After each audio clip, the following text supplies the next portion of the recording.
এই বিজনেসটা, এই ব্যবসাটা, এই উদ্যোগটা কিভাবে আরো ভালো করা যায় সেই বিষয় নিয়ে আজকে সারাদিন কথাবার্তা হয়েছে।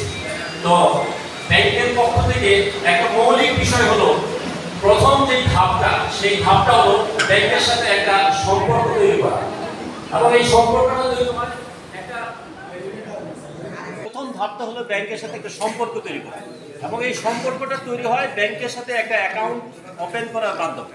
অর্থাৎ ব্যাংকে একটা অ্যাকাউন্ট খুলে তারপরে ব্যাংকের সাথে সেই সম্পর্কটা তৈরি হয়।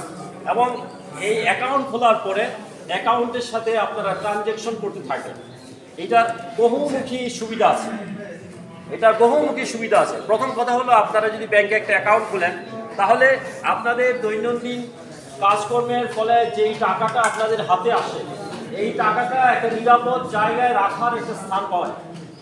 আমাদের হাতে আমরা ব্যবসা বাণিজ্য করে যদি একটা মোটা অঙ্কের টাকা যদি আমাদের হাতে আসে, এই টাকাটা তো কোথাও না কোথাও রাখতে হয়।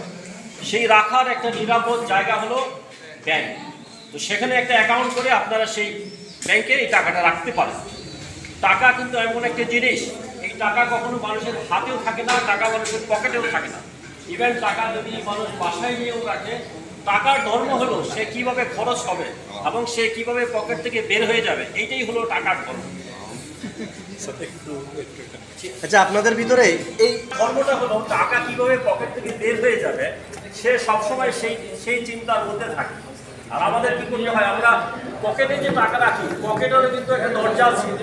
পকেটে হাত দিলে পকেট থেকে টাকাটা কিন্তু বের হয়ে যায়, টাকাটা কিন্তু বের হওয়ার একটা সুযোগ হয়। বাট অ্যাকাউন্ট করে যদি টাকাটা অ্যাকাউন্টে রাখা হয়, তাহলে অন্তত ব্যাংকে যাইতে হবে, সেখানে গিয়ে একটা চেক দিতে হবে, তারপরে টাকাটা তুলতে হবে, অনেক ধরনের আছে। সুতরাং চাইলেই হঠাৎ করে বিশেষ প্রয়োজন না হলেই টাকাটা কিন্তু খরচ হয় না। যখন বিশেষ দরকার হয় তখনই মানুষ ব্যাংক থেকে গিয়ে অ্যাকাউন্ট থেকে টাকাটা তুলে। সুতরাং আপনার টাকাটা নিরাপদে রাখার জন্য একটা নিরাপদ জায়গা, সেটা কিন্তু একটা ব্যাংক। এইটা হলো অ্যাকাউন্ট খোলার আপনার একটা উদ্দেশ্য, বলে আপনি আপনার টাকাটা নিরাপদে রাখতে পারেন। আর আজকে আপনারা এখানে যে উদ্দেশ্যে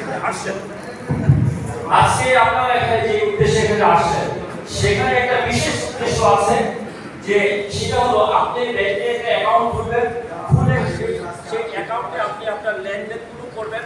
লেনদেনগুলো যদি বেশি লেনদেন হয়, আপনি যখন ব্যাংকে লোনের জন্য অ্যাপ্লাই করবেন, তখন ব্যাংকের অফিসার যেটা করবে, আপনার 1 বছরের ব্যাংকের হিস্ট্রিটা দেখবে, ট্রানজ্যাকশন হিস্ট্রি দেখবে। যখন দেখবে যে ওখানে বেশি লেনদেন হচ্ছে এবং বেশি টাকা থাকছে, তখন ব্যাংকের অফিসার মনে করবে যে আপনার ব্যবসা ভালো, আপনার ব্যবসা থেকে ভালো আয় হয়, সেটা আপনার রিফ্লেকশনটা আপনার ব্যাংক স্টেটমেন্টে দেখা যাচ্ছে। তখন আপনাকে তারা লোন দিতে উদ্বুদ্ধ হবে। প্রথম কথা হলো, এই যে আপনাদের উদ্যোগটা লোন, সেই লোনটা পেতে হলে তারা আসবে, এসে আপনার খামারটা দেখবে। সেখানে আপনি কত টাকা ইনভেস্ট করেছেন, কতবার আপনি ফসল তুলেছেন, কতবার বিক্রি করেছেন, সেটা কি সঠিকভাবে হয়েছে কিনা, বারবার হয়েছে কিনা। যখন দেখবে যে আপনার এটা ভালোভাবে হয়েছে এবং আপনার ক্যাপাসিটি ভালো, আপনার বিষয়টা ভালো বুঝছেন, তখন আপনাকে ব্যাংক অফিসার লোনটা স্যাংশন করার জন্য আপনাকে সম্মত হবে, রাজি হবে।